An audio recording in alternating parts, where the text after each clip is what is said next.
दोस्तों इन दिनों social media पर एक वीडियो बहुत ही तेजी से वायरल हो रही है और ये वीडियो है बांग्लादेश की। दरअसल बांग्लादेश में एक हिंदू आदमी को बांग्लादेश की मुसलमान लोग पकड़ लेते हैं, उसे घेर लेते हैं, उसे बुरी तरह से मारते हैं, फिर उसे ज़मीन पे घसीटते हैं, फिर उसे ले जाकर एक पेड़ पे टांग देते हैं और फिर उसके ऊपर मिट्टी का तेल डाल के उसमें आग लगा देते हैं। और जिस समय पे वो उसमें आग लगाते हैं तो वहाँ के लोग बहुत ज़्यादा खुश होते हैं। ये वीडियो सोशल मीडिया पे बहुत ही ज़्यादा तेज़ी से वायरल हो रही है। अब इस आदमी को क्यों मारा गया, क्या वजह थी, लोग ये जानना चाहते थे कि आखिर इस आदमी की ऐसी गलती क्या थी कि इसे इतनी बेदर्दी से मारा गया। दोस्तों आज की वीडियो में इसी की कहानी होगी कि आखिर इस लड़के की गलती क्या थी कि इसे इतनी बुरी मौत दी गई। दोस्तों कहानी शुरू करूंगा उससे पहले मैं बस आपसे यही कहना चाहूँगा कि अगर आप मेरे चैनल पे नए हैं तो चैनल को जल्दी से सब्सक्राइब कर दीजिएगा ताकि रोजाना रात को 8 बजे मैं आपके लिए एक सच्ची घटना की कहानी लेकर आ सकूं। नमस्कार दोस्तों, मैं गौरव शर्मा और आप देख रहे हैं गौरव शर्मा सफ़र।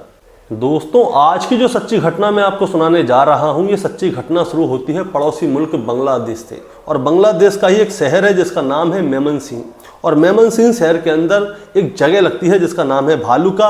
और भालुका के नज़दीक एक और जगह है जिसका नाम है दुवलियापारा। और दुवलियापारे के अंदर एक कपड़े की फैक्ट्री है।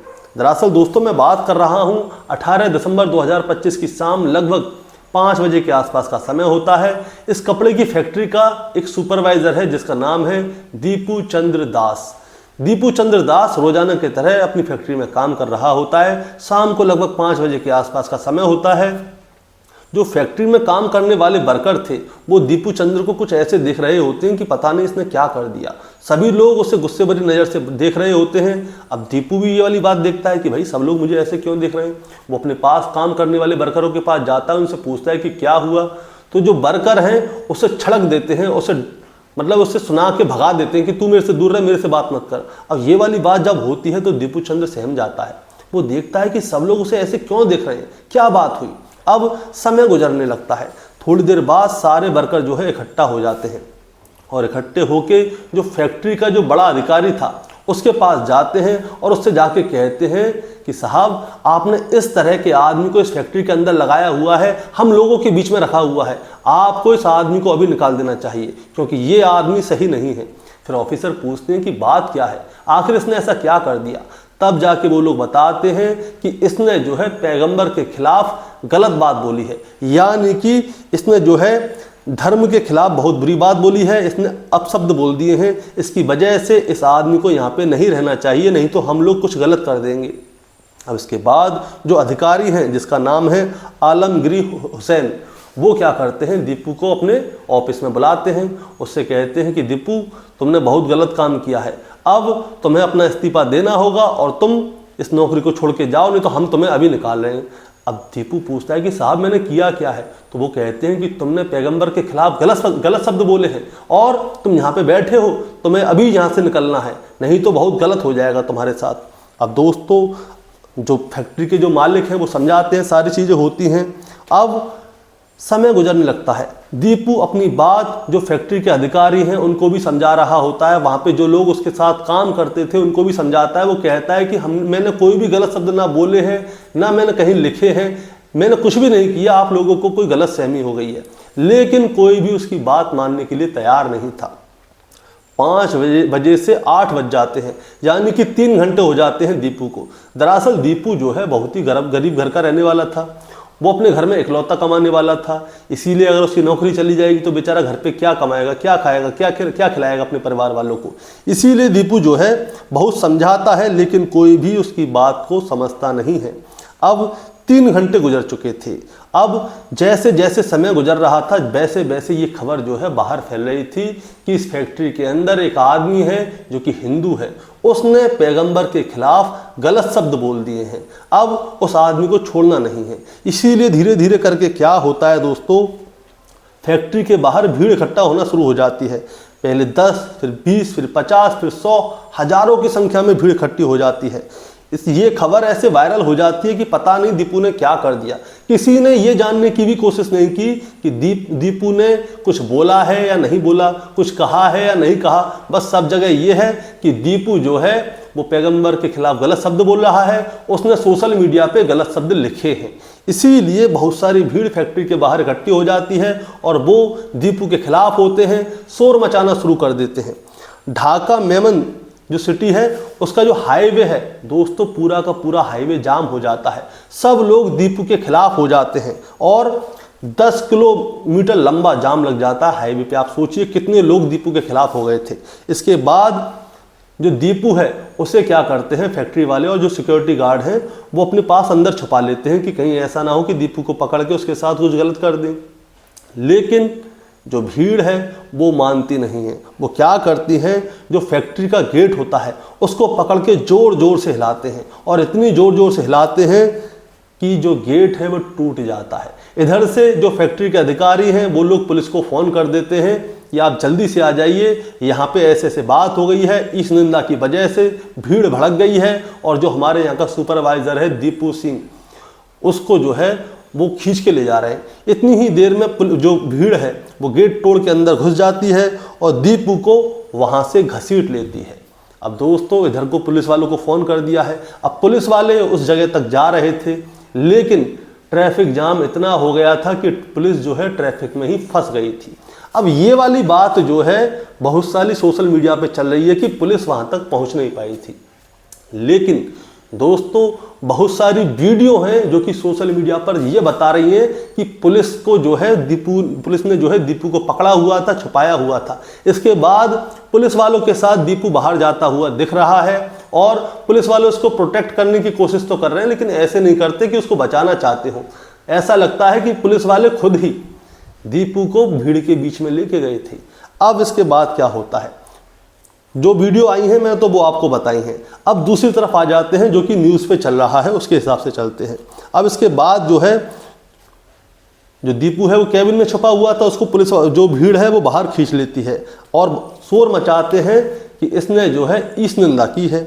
अब इस निंदा की वजह से भीड़ ने दीपू को बाहर खींच लिया। इसके बाद उसे पकड़ा जाता है और बुरी बुरी तरह से मारा जाता है, पीटा जाता है। जिसके हाथ में जो लग रहा था वो उसे उतनी ही बुरी तरह से मार रहा था। दीपू बेचारा सबके सामने हाथ जोड़ रहा था, गिड़गिड़ा रहा था, लेकिन कोई भी उसकी एक बात नहीं सुनता। उन सबको इसके ऊपर गुस्सा था। किसी ने भी ये जानने की कोशिश नहीं की कि दीपू ने कुछ किया था या नहीं किया था, बस उन्हें दीपू को मारना ही था। अब दीपू को इतनी बुरी तरह से पीटा जाता है कि दीपू बेचारा अधमरा हो जाता है, वो ज़मीन पे गिर जाता है। और इसके बाद वो लोग क्या करते हैं, दीपू को ज़मीन पे से ही घसीटते हुए ले जाते हैं, एक पेड़ के पास ले जाते हैं और उसे उस पेड़ से बांध देते हैं, उसके कपड़े उतार देते हैं। इसके बाद उसके ऊपर केरोसिन डाला जाता है। जिस समय पे दीपू को घसीटा जा रहा था, पेड़ पे बांधा जा रहा था, कपड़े उतार के उसके ऊपर केरोसिन डाला जा रहा था, तो वहाँ के लोग जो है खुशियाँ मना रहे थे, ताली बजा रहे थे, वीडियो बना रहे थे और ऐसे खुश हो रहे थे कि ना जाने कितना बड़ा काम कर रहे हैं। इसके बाद दीपू के ऊपर केरोसिन डाल दिया जाता है और फिर उसको आग के हवाले कर दिया जाता है और भीड़ वहाँ पे खड़ी होकर तालियां बजा रही थी, खुश हो रही थी। लेकिन दोस्तों दीपू को बचाया नहीं जा सकता। उसके थोड़ी देर बाद जैसे तैसे करके पुलिस वाले मौके पर पहुँचते हैं, दीपू के जले हुए शरीर को उस पेड़ पे से उतारते हैं और फिर उसे पोस्टमार्टम के लिए भेज देते हैं पुलिस वाले जब्त कर लेते हैं। अब इसके बाद क्या होता है, पहले तो इस खबर को जो है दबाया जा रहा था, कहीं पे दिखाया नहीं जा रहा था, लेकिन सोशल मीडिया बहुत बड़ी चीज़ है। वहाँ के लोगों ने जो है जो दीपू को मारते हुए, पीटते हुए, जलाते हुए का वीडियो बनाया था और उसको सोशल मीडिया पे डाल दिया था, जिसकी वजह से ये सोशल मीडिया के ज़रिए पूरी दुनिया में वीडियो फैल गई थी। चाहे हिंदुस्तान हो, पाकिस्तान हो, ऑस्ट्रेलिया हो, चाहे जितने भी बड़े बड़े देश हैं, यूएन तक पहुंच गई थी कि बांग्लादेश के ऐसे हालत है, वहाँ पे एक हिंदू को पकड़ के बुरी तरह से पीटा जाता है और फिर उसे जिंदा ही जला दिया जाता है। अब दोस्तों जब ये वीडियो जगह जगह फैल रही थी, तो अब जो देश हैं, बड़े बड़े देश, चाहे भारत हो, चाहे यूएन हो, वो सभी लोग जो हैं बांग्लादेश के ऊपर दबाव डालने लगते हैं कि आखिर ये क्या हो रहा है तुम्हारे देश में और एक हिंदू को इस तरह से क्यों मारा जा रहा है। इसके बाद क्या होता है दोस्तों, RAB रैपिड एक्शन बटालियन के जो कमांडर हैं वो खुद दीपू के सोशल मीडिया को चेक करते हैं, क्योंकि खबर ये फैलाई गई थी कि दीपू ने जो है ईश निंदा की थी, सोशल मीडिया पे पैगंबर के खिलाफ गलत शब्द लिखे थे या बोले थे, जो भी है। अब RAB के जो है जो अधिकारी हैं वो उसके सोशल मीडिया हैंडल को अच्छी तरह से तलाश करते हैं कि उसने कहाँ पे क्या लिखा है, कहाँ पे क्या बोला है। लेकिन दोस्तों दीपू चंद्र ने ऐसा कुछ भी ना तो लिखा था ना ही कुछ बोला था। लेकिन अब वहाँ पे एक अफवाह फैला दी गई कि भाई दीपू ने गलत शब्द बोल दिए और उसकी वजह से पैगंबर के खिलाफ अब इसको तो जिंदा छोड़ना नहीं है, इसीलिए गुस्ताख नबी की एक ही सज़ा हो गई, दीपू को पकड़ लिया गया, उसके बाद उसकी हत्या कर दी गई। इसके बाद क्या होता है दोस्तों, जो इंडस्ट्रियल पुलिस है जिसके अधिकारी हैं फरहाद हुसैन खान, उन्होंने एक और बात जो मीडिया है उससे बताई। उन्होंने बताया कि जो भीड़ है वो और फैक्ट्री के जो अधिकारी हैं, फैक्ट्री के जो मालिक हैं, ये सभी लोग मिले हुए थे। दरअसल ये बात थी शाम को 5 बजे की। 5 बजे ये वाली बात तय हो जाती है कि दीपू ने कुछ गलत किया है या बोला है या कुछ कहा है, इसीलिए दीपू को जो है निकालने वाली बात चल रही थी। 5 बजे से 8 बजे तक के बीच में क्या हो रहा था ऐसा, दरअसल 8 बजे के बाद की है ये सारी चीज़ें कि भीड़ इकट्ठी हो गई, दीपू को पकड़ा, मारा, पीटा, जो भी किया। लेकिन 5 बजे से 8 बजे तक पुलिस ने फैक्ट्री के अधिकारियों ने पुलिस को फ़ोन क्यों नहीं किया? 3 घंटे तक आखिर दीपू को वहाँ पे बैठा के क्यों रखा गया? इसीलिए जो वहाँ के इंडस्ट्रियल पुलिस के अधिकारी हैं उनका कहना ये है कि मजदूरों के साथ, उस भीड़ के साथ ये फैक्ट्री के अधिकारी मालिक जो हैं वो भी मिले हुए हैं। इन लोगों की वजह से ही दीपू की हत्या हुई है। लेकिन अब उड़ता तीर कौन ले? सीधी बात है, दीपू ने कुछ बोला भी नहीं, कुछ किया भी नहीं, लेकिन भीड़ ने बिना सोचे समझे दीपू की हत्या कर दी। उसके वीडियो वायरल हो गए और सब जगह ये बता दिया गया कि बांग्लादेश में हिंदुओं की आखिर कद्र है तो क्या कद्र है। अब इसके बाद क्या होता है दोस्तों, पुलिस वाले सक्रिय हो जाते हैं और फिर ये देखा जाता है कि कौन कौन लोग हैं इस घटना के अपराधी, मुख्य अपराधी। 7 लोगों का नाम सामने आता है, उन 7 लोगों को गिरफ्तार कर लिया जाता है। इसके बाद ये खबर, ये वीडियो जो है सोशल मीडिया पर फैल रही होती हैं और जब ये वीडियो सोशल मीडिया पर फैल रही होती हैं तो ये वीडियो पहुंच जाती हैं मेमनसिंह शहर से 60 किलोमीटर दूर दीपू के गांव में। दीपू के गांव वाले अब सोशल मीडिया पे ये वीडियो देखते हैं कि उनके बेटे को किस तरह से मारा जा रहा है, किस तरह से पीटा जा रहा है और किस तरह से उसको जिंदा आग लगा दी। ये देखकर उसके परिवार वाले, उसके माता पिता, बीवी, बच्चे सब फूट फूट के रो रहे होते हैं। दीपू का एक 1.5 साल का बच्चा था, उसने अभी तक सही से बोलना भी नहीं सीखा था, बाप का प्यार भी नहीं पाया था। उस बेचारे के बाप को इन लोगों ने जिंदा जला दिया। अब दोस्तों ये सारी चीज़ तो हो गई दीपू की और इसकी हत्या के ऊपर, लेकिन अब देखा जाएगा कि दीपू को मारा क्यों गया, इसकी वजह क्या थी। अब इसकी वजह सामने आती है तो पता चलता है मेन वजह की वजह से ही हिंदुओं के ऊपर हमले हो रहे थे। वजह ये थी कि बांग्लादेश में एक भारत विरोधी वो रहता है, नेता है, जो कि भारत के खिलाफ उल्टे सीधे बयान देता है, कट्टरपंथी बयान देता है। और जो पूर्व पीएम है शेख हसीना, उनके राजनीतिक विरोधी भी है वो, उसका नाम है शरीफ बिन हादी उस्मानी। ये क्या है, भारत के खिलाफ में हमेशा उल्टी सीधी बात बोलता रहता है। ये बताता है कि जो चिकन नेक वाला हिस्सा है उसे घेर लो, भारत से जो पूर्वी राज्य हैं वो अलग हो जाएंगे, और भी बहुत सारी चीज़ कहता है। बताया जाता है कि इसी की वजह से जो शेख हसीना की सरकार है वो भी गिरी है, ये भी बताया जा रहा है। हुआ क्या था, 12 दिसंबर 2025 का दिन था, ये चुनाव का प्रचार कर रहा था। उसके बाद में ये मस्जिद में जाता है, मस्जिद में से जब ये निकलता है और जब वहाँ से जा रहा होता है तभी बाइक पर बैठ के 2 शूटर आते हैं। उन्होंने अपना चेहरा कपड़े से ढका हुआ होता है और वो इसके पास आते हैं और फिर इसके नज़दीक जाके इसमें गोली मार देते हैं और वहाँ से फरार हो जाते हैं। वो तो वहाँ से फरार हो जाते हैं और जो हादी है वो वहीं ज़मीन पे गिर जाता है। अब इसकी पार्टी के लोग क्या करते हैं दोस्तों, आप देखिए, वो चाहते तो बांग्लादेश में भी इसको दिखवा सकते थे, बांग्लादेश में इलाज होता तो शायद बच जाता, लेकिन वो ऐसा नहीं करते। वो 5 घंटे की फ़्लाइट लेकर सीधे जाते हैं सिंगापुर। सिंगापुर जाते जाते वो हादी जो है जैसे तैसे अपने घाव से लड़ रहा था, जो भी कर रहा था, जैसे भी अपनी जान बचाने की कोशिश कर रहा था, वो सिंगापुर तक चला जाता है।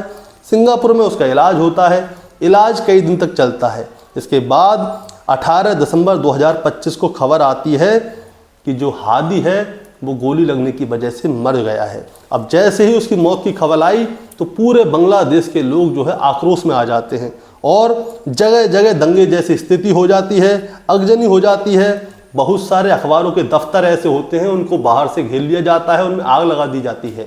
जो पत्रकार हैं उनको अंदर कैद कर दिया जाता है। लगभग 4-5 शहर तो ऐसे थे दोस्तों जहाँ पे पैर रखना भी बहुत बड़ी बात हो गई थी। भीड़ इतनी उग्र हो गई थी कि उनके बस में जो आए वो कर दे। अब ऐसा क्यों हुआ, भीड़ इतनी उग्र क्यों हुई और वहाँ के लोग हिंदुओं को क्यों मारना चाहते हैं, ये भी मैं आपको बताता हूँ। दरअसल जो वहाँ की स्थानीय मीडिया है, उन्होंने वहाँ पे ये खबर प्रकाशित कर दी थी कि जो 2 शूटर आए थे हादी को मारने के लिए, उनमें एक का नाम है फैजल करीम और दूसरे का नाम है आलमगीर। वो दोनों हादी को मारने के बाद बांग्लादेश से सीधे इंडिया भाग गए हैं, जिसकी वजह से भारत के खिलाफ वहाँ पे विरोध होने लग गया। वहाँ के लोगों ने साफ कह दिया कि भारत की कोई भी चीज़ ना खरीदनी है, ना इस्तेमाल करनी है, ना कुछ करना है। और इसके बाद वहाँ पे हिंदुओं को लेकर बहुत गलत धारणा हो गई और वहाँ पे ये देखा गया कि हिंदू गलत है, उनको मारा जाए। इसीलिए दीपू चंद्र को भी मारा गया। एक और बात बताता हूँ, वहाँ पे क्या हुआ था, ढाका में एक लड़का था रिक्शा चलाने वाला। रिक्शा चलाने वाले लड़के के हाथ में कलावा बंध रहा था। तभी वहाँ के लोगों ने क्या किया, अरे ये तो इंडिया रॉ का एजेंट है और यहाँ पे वो करने आया जासूसी। ये कहते हुए उस रिक्शे वाले को भी इतनी बुरी तरह से मारा पीटा गया कि वो मरते मरते बच गया, क्योंकि वहाँ पे पुलिस वाले पहुँच गए थे, उसे बचा लिया। हालत बहुत ज़्यादा गंभीर है। अब दोस्तों ये सारी चीज़ें हो रही हैं, लेकिन आपने एक चीज़ देखी होगी, अभी तक जो भारत के पीएम हैं उन्होंने इसके खिलाफ कुछ भी नहीं बोला कि बांग्लादेश में क्या हो रहा है, हिंदुओं को मारा जा रहा है, क्या हो रहा है क्या नहीं हो रहा। ये ज़रा सोचने वाली बात है, उनको कुछ बोलना चाहिए। लेकिन ये सारी चीज़ें क्यों हैं, क्या है, ये पता नहीं।